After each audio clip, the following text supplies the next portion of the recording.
মহারাজগঞ্জ বাজার কেন্দ্রীয় ব্যবসায়ী সমিতির অস্থায়ী কমিটি ও মৎস্য ব্যবসায়ী সমিতির পূর্ণাঙ্গ কমিটি ঘোষণা করা হল সোমবার। বটতলার পর মহারাজগঞ্জ বাজার কেন্দ্রীয় ব্যবসায়ী সমিতির কমিটি গঠনে ভূমিকা নিল সরকার।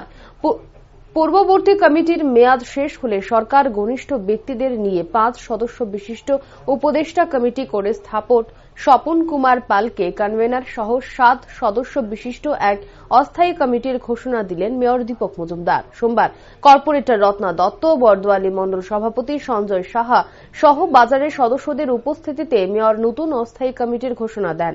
পরবর্তীতে মৎস্য ব্যবসায়ী সমিতি মহারাজগঞ্জ বাজার নতুন কমিটিরও ঘোষণা দেন মেয়র দীপক মজুমদার। পাশাপাশি উপস্থিত ছিলেন সেন্ট্রাল জোনের চেয়ারপারসন রত্না দত্ত, সমাজসেবী সঞ্জয় সাহা সহ অন্যান্যরা। মূলত বহুদিন ধরে আলোচনা চলছে। মাননীয় মুখ্যমন্ত্রী প্রফেসর ডক্টর মানিক শাহর সঙ্গে আমাদের এই মহারাজগঞ্জ বাজারের সমস্ত উন্নয়ন বিষয়ে আলোচনা হয়েছে এবং বিভিন্ন কমিটি নিয়ে আলোচনা হয়েছে, যেগুলি কমিটি নতুন করে করা।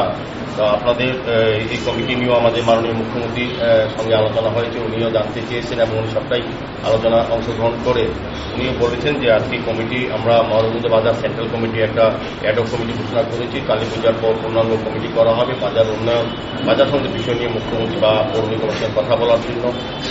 আপাতত একটা অ্যাডহক কমিটি আমরা ঘোষণা করে এসেছি। আজকে আমরা মৎস্য ব্যবসায়ী সমিতির 5 জনের একটা অ্যাডভাইজারি কমিটি এবং 19 জনের একটা নাম আমরা নতুন করে অন্তর্ভুক্ত করেছি। এটা মাননীয় মুখ্যমন্ত্রী নিজেও বলেছেন করার জন্য 19 জনের একটা ওয়ার্কিং কমিটি করা হয়েছে আপনাদের। এটা আমি আজকে ঘোষণা দিচ্ছি। আমার আশা থাকে